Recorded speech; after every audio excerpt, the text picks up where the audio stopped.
सोनपुर नाम का एक सुंदर सा गांव था। वहाँ पर कृष्णपाल अपनी बूढ़ी माँ के साथ एक झोपड़ी में रहता था। वह बारिश में भी काम करके अपना और अपनी माँ का खर्च चलाता था। कृष्णपाल हर रोज पेड़ से लकड़ियाँ काटता और शहर में बेचा करता था, जिससे उनकी रोजी रोटी चलती थी। माँ, मैं जंगल जा रहा हूँ लकड़ियों को काटने। आप मेरी चिंता मत करना, मैं जल्द ही लौट कर आऊँगा।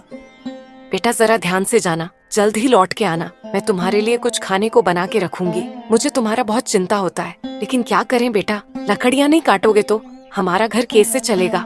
माँ, तुम चिंता मत करो। वैसे सभी लोग घर चलाने के लिए कुछ न कुछ तो करते ही हैं। माँ, मुझे उम्मीद है हमारे भी दिन बदलेंगे।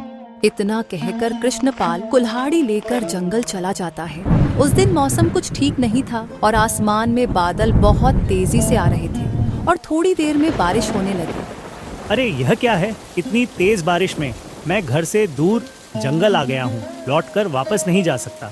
अब तो सारा जंगल भीग गया होगा और अब सूखी लकड़ियाँ नहीं मिलेंगे। हे भगवान, लगता है आज भूखा ही सोना पड़ेगा। कृष्णपाल एक पेड़ के नीचे खड़ा होकर वही सोच रहा था और उसे कुछ समझ में नहीं आ रहा था। तभी बारिश के कारण एक बंदर का बच्चा वहाँ पर आ गिरा। अरे कोई मेरी मदद करो, मैं बारिश के कारण पेड़ से नीचे गिर गया हूँ। अब मैं पेड़ पे कैसे जाऊँगा?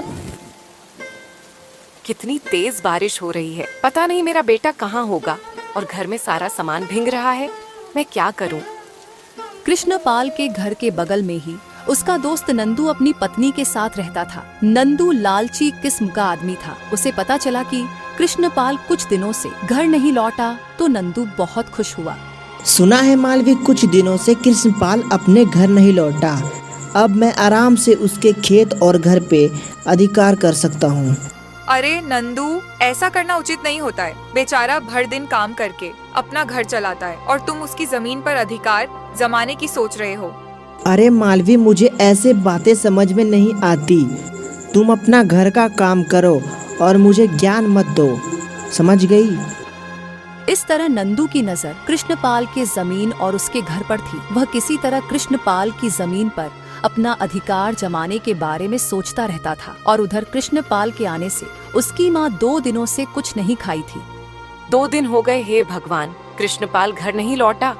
मुझे गांव वालों को कहकर कृष्णपाल को ढूंढने के लिए बोलना होगा। कृष्णपाल की माँ नंदू के घर पहुँचती है। देखो मालवी, वह बुढ़िया आ रही है। जल्दी से घर के दरवाजे बंद करो, शायद वह हमसे कुछ मांग न ले। बेटा नंदू, जरा बाहर आओ। अरे माताजी, आप यहाँ कैसे? सब ठीक तो है? और कृष्णपाल कहाँ है? वह हमें आजकल दिखाई नहीं देता। अरे बेटा, क्या बताऊं, तुम्हारी मदद की बहुत जरूरत है। जी माँ जी, कहिए, मैं आपकी क्या मदद कर सकता हूँ? बेटा, 2 दिन पहले कितनी ज्यादा बारिश हुई थी, उसमें हमारे सारे सामान भीग गए और कृष्णपाल 2 दिनों से घर नहीं लौटा। बेटा, तुम उसे जंगल जाकर खोजने में हमारी मदद करो। अरे माँ जी, आप चिंता मत कीजिए, आप मेरे घर पर रहिए। मैं अपने दोस्त कृष्णपाल को खोज कर आता हूँ। अरे इनको क्या हो गया? अभी तो ये कृष्णपाल के माँ को मदद नहीं करना चाहते थे, लेकिन उन्होंने घर पर रहने को बोल दिया। पता नहीं यह क्या करते हैं। नंदू जंगल की ओर निकल जाता है और कृष्णपाल को ढूंढने लगता है। आज तो अच्छा मौका है, मैं कृष्णपाल को उसके घर नहीं पहुंचने दूंगा और घर जाके बताऊंगा कृष्णपाल लापता हो गया है और उसके बाद मैं उसके घर और जमीन पे मेरा अधिकार रहेगा। अरे कृष्णपाल, अब बारिश बंद हो गई, तुम अपने घर चले जाओ। तुम्हारी माँ तुम्हारी इंतजार कर रही होगी। बंदर भाई, मैंने तुम्हारी जान बचाई थी और तुमने एक वादा किया था कि मैं तुम्हारी गरीबी दूर कर दूंगा। क्या तुम भूल गए? बताओ। मुझे याद है, लेकिन इसके लिए तुम्हें अगली बार का इंतजार करना होगा। बंदर कृष्णपाल को कुछ बातें बताता है और कृष्णपाल बहुत खुश हो जाता है।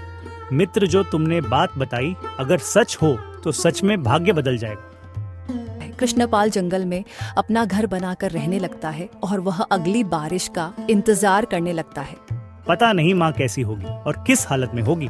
आखिर में जो कर रहा हूँ इसमें तो हम दोनों की भलाई होगी। उधर नंदू भी कृष्णपाल को खोजते खोजते उसके पास पहुँच जाता है। अरे कृष्णपाल, तुम यहाँ पे क्या कर रहे हो? और तुम्हारी माँ कब से तुम्हारे इंतजार कर रही है और तुम जंगल में रह रहे हो? ऐसी क्या बात हो गई? नहीं भाई, मैं यहाँ चैन से नहीं हूँ। मुझे भी माँ की याद आती है। मेरा भी मन घर जाने को करता है, लेकिन मैं कुछ महत्वपूर्ण काम करने के लिए रुका हूँ। और बताओ माँ कैसी है, ठीक तो है ना? अरे क्या बताऊं, तुम्हारी माँ तुम्हारे बारे में गांव में बहुत हल्ला कर दिया है। मेरा बेटा कमाता भी नहीं है और कमाने के डर से जंगल भाग गया है। मैं क्या बताऊं तुम्हें। नहीं नहीं, मेरी माँ ऐसी नहीं कर सकती। वह बहुत समझदार है और मैंने उसे प्रतीक्षा करने के लिए बोला था, तो वह ऐसे कैसे कर सकती है? ये झूठ है। कृष्णपाल, कुछ भी कहो, तुम्हारी माँ तुम्हारे बारे में गांव में सबको बता दिया है। मेरा बेटा तो बहुत निकम्मा हो गया है। वह घर चलाने की वजह से जंगल भाग गया। अरे भाई, मैं तुम्हें कुछ देता हूँ और तुम मेरे माँ के पास पहुँचा देना। उसका बेटा अभी सुरक्षित है। अरे भाई, ऐसा कौन सा महत्वपूर्ण काम है जिसकी वजह से तुमने अपने बूढ़ी माँ को छोड़कर इस जंगल में घर बनाकर रह रहे हो? तुम्हें याद नहीं है, उस दिन बारिश जो हो रही थी, उसी दिन एक बंदर पेड़ के नीचे गिर गया और मैं उसकी जान बचाई थी, और उसके बदले में उसने मुझे जादुई बीज दिया। सच में तुम्हारी बात सुनकर लग रहा है यह बीज बहुत महत्वपूर्ण है। यह तुम्हारे बहुत काम आएगी। और बंदर ने कहा, यह बीज बड़े हो जाएंगे तो ये बहुत सारे फल लगेंगे, जिनको बेचकर मैं बहुत सारे पैसे कमाऊंगा। मेरे रहते हुए कृष्णपाल फलों का व्यापार और उससे पैसे कमाएगा? मैं तो ऐसा कभी नहीं होने दूंगा, चाहे कुछ भी हो जाए। और माँ को समझा देना, मैं कुछ दिनों में लौट जाऊंगा। तभी वहां पर फिर से बारिश होने लगती है और वह दोनों कुटिया में छुप जाते हैं। तभी नंदू के दिमाग में एक योजना बनती है। अगर मैं कृष्णपाल को नदी के किनारे ले जाकर धक्का दे दूं तो ये बीज मेरा हो जाएगा और उससे जो लाभ मिलेंगे वह मुझे प्राप्त होगा। अरे कृष्णपाल, चलो बाहर देख कर आते हैं बारिश कैसे हो रही है और तुम्हारा बीज भी बो देंगे। ठीक है नंदू, चलो, मेरा यह बीज भी लगा दूंगा। नंदू कृष्णपाल को एक नदी के किनारे ले जाता है। अरे ये सही जगह है, यहाँ पर बीज लगा सकता हूँ। नदी के पास रहेंगे तो ज्यादा सुरक्षित रहेंगे। अरे मित्र, तूने मुझे धोखा क्यों दिया? मैंने तुम पर भरोसा करके आया था। बरसों से तुम हमारे टुकड़ों पे पल रहे थे। हमने तुम्हें खाना दिया और अनाज दिया, लेकिन आज तुम मुझसे आगे बढ़ना चाहते थे और यह बीज मेरा नहीं होगा तो मैं किसी का होने भी नहीं दूंगा। कृष्णपाल नदी के बहाव में फंस जाता है और डूब जाता है। तभी कृष्णपाल का यह हाल देखकर नंदू बहुत खुश हो जाता है।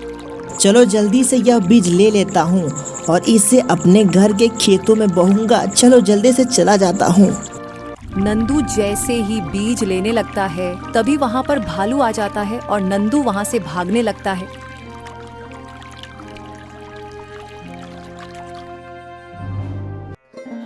मंत्री जी, बारिश के कारण किसानों की फसल खराब हो गई है। हमें उन्हें देखकर उनकी मदद करनी चाहिए। जी महाराज, आप स्वयं चलिए, हम किसानों का हालचाल पूछेंगे। राजा मंत्री के साथ गांव चले जाते हैं और गांव वाले से उनका हालचाल पूछते हैं और वह रास्ते में एक नदी के किनारे बैठते हैं। मंत्री जी, मुझे बहुत प्यास लग गई है। कृपया पानी की व्यवस्था करें ताकि हमारी प्यास बुझ जाए। जी महाराज, बगल में नदी है, हम अभी आते हैं। मंत्री जैसे ही नदी के किनारे जल भरने जाते हैं, तभी वह देखते हैं कि एक लड़का बेहोशी की हालत में नदी में तैर रहा होता है।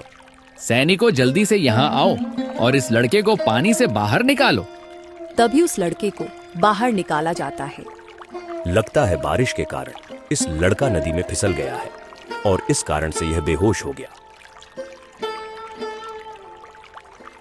इस प्रकार राजा और मंत्री कृष्णपाल को घर लेकर आते हैं और उसको वेद जी से दिखाया जाता है और उसके बाद वह पूरी तरीके से स्वस्थ हो जाता है।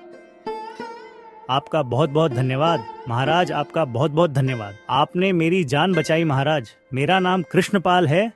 कृष्णपाल, तुम नदी में कैसे गिर गए? महाराज, मुझे एक धोखेबाज दोस्त ने नदी में धक्का दे दिया। अगर ऐसी बात है तो उसका पता बताओ, हम उसे जरूर दंड देंगे। नहीं नहीं महाराज, उस धोखेबाज दोस्त के पास तभी जाऊंगा जब मैं काम करके धनवान बन जाऊंगा। तभी उस धोखेबाज को भी पता चले बुराई ज्यादा दिनों की नहीं होती। कृष्णपाल को राजा के बगीचे में काम मिल जाता है और एक दिन राजा के बगीचे में वह बंदर टहलते टहलते आ जाता है जिसने कृष्णपाल की मदद की थी। अरे दोस्त कृष्णपाल, तुम यहाँ कैसे? सब ठीक तो है? मैंने जो तुम्हें बीज दिया था उसका तुमने क्या किया? जब मैं उस बीज को लगाने की कोशिश कर रहा था तभी मेरा धोखेबाज मित्र ने मुझे पानी में धक्का दे दिया। क्या वह बीज तुमने खो दिया? वह बीज तो बहुत कीमती थी, उसे तुम्हें खोनी नहीं चाहिए थी। कोई बात नहीं मित्र, मैं तुम्हें कुछ बीज दे देता हूँ, तुम राजा के बाग में लगा दो। उससे राजा भी प्रसन्न हो जाएंगी और तुम्हारी व्यापार भी हो जाएगी। चलो ये बीज बगीचे में लगा देता हूँ, राजा भी खुश हो जाएंगे।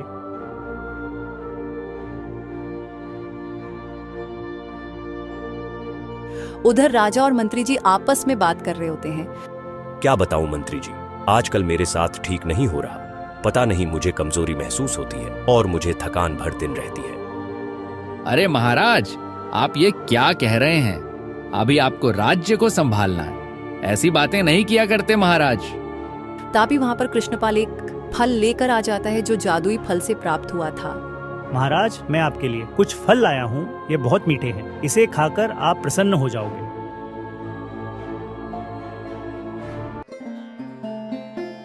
अभी थोड़ी देर पहले कमजोरी महसूस कर रहा था, पर इस फल को खाने के बाद मेरा कमजोरी और थकान दूर हो गया। यह जादुई फल तुम्हें कहाँ प्राप्त किया? मुझे जल्दी बताओ।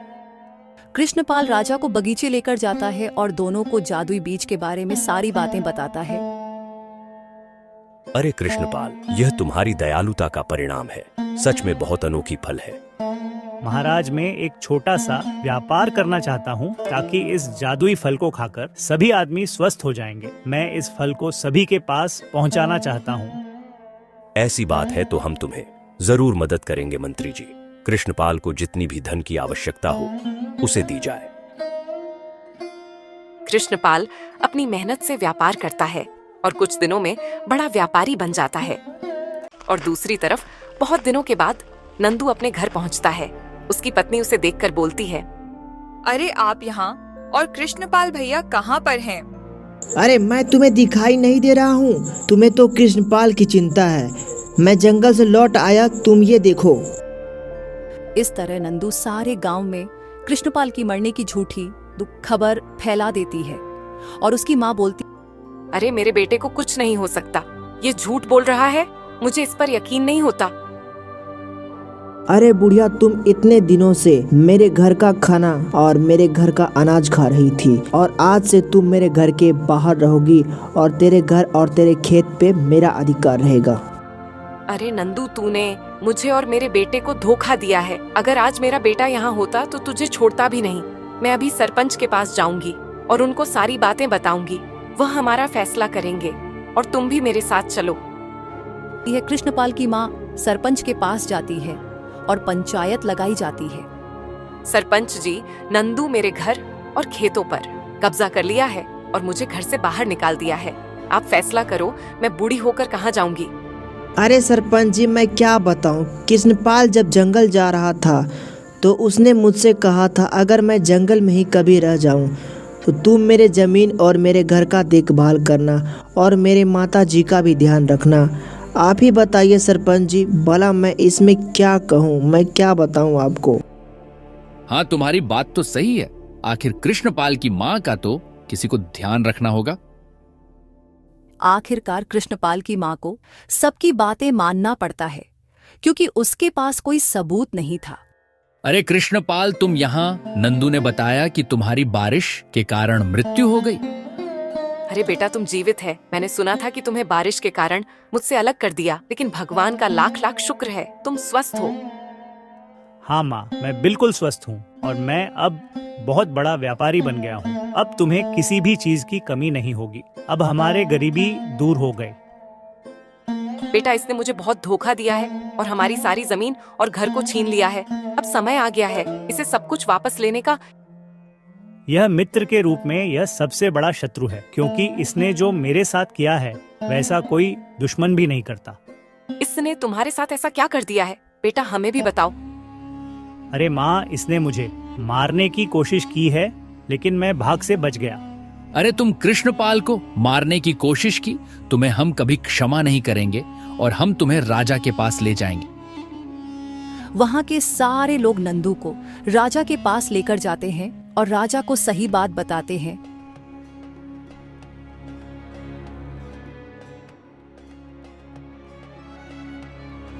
नंदू ने जो कृष्णपाल के साथ विश्वासघात किया है, वैसे कोई भी अपने मित्र पर भरोसा नहीं करेगा।